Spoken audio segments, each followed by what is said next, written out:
Stage પરથી મિથુન ચક્રવર્તીનું purse ચોરી, ભાજપ નેતાએ કહ્યું જેણે પણ લીધું હોય તે પરત આપી દે। ઝારખંડ વિધાનસભા ચૂંટણી માટે પ્રથમ તબક્કાનું મતદાન બુધવારે અને બીજા તબક્કાનું મતદાન 20 નવેમ્બરે યોજાશે। આ પહેલા રાજકીય પક્ષો દ્વારા જોરશોરથી પ્રચાર ચાલી રહ્યો છે। આ દરમિયાન મંગળવારે અભિનેતા અને ભાજપના નેતા મિથુન ચક્રવર્તી પ્રચાર કરવા ધનબાદ પહોંચ્યા હતા, જ્યાં સ્ટેજ પર કોઈએ તેમનું ખિસ્સું કાપીને તેમનું પર્સ ચોરી લીધું। એ પછી ભાજપના નેતાઓએ મંચ પરથી એલાન કર્યું કે જેણે પણ મિથુન ચક્રવર્તીનું પર્સ ચોર્યું છે તેણે તેને પરત કરવું જોઈએ।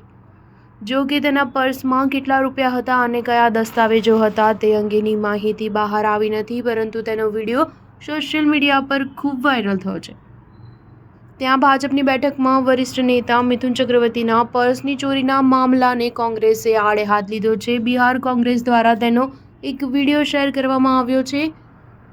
એક્સ હેન્ડલ પર વિડીયો શેર કરતી વખતે પાર્ટીએ લખ્યું, ભાજપના મંચ પરથી ડિસ્કો ડાન્સર મિથુન ચક્રવર્તીનું વોલેટ ચોરાઈ ગયું। અત્રે ઉલ્લેખનીય છે કે મિથુન ચક્રવર્તી ઝારખંડ વિધાનસભા ચૂંટણીને લઈને ભાજપના ઉમેદવારો માટે જોરદાર પ્રચાર કરી રહ્યા છે। સોમવારે જ્યાં તેમણે પૂર્વ સીએમ અર્જુન મુંડાની પત્ની અને ભાજપના ઉમેદવાર મીરા મુંડાના સમર્થનમાં સિંહ બૂમમાં પ્રચાર કર્યો હતો, મંગળવારે તેઓ ભાજપના ઉમેદવારના પ્રચાર માટે ધનબાદ પહોંચ્યા હતા।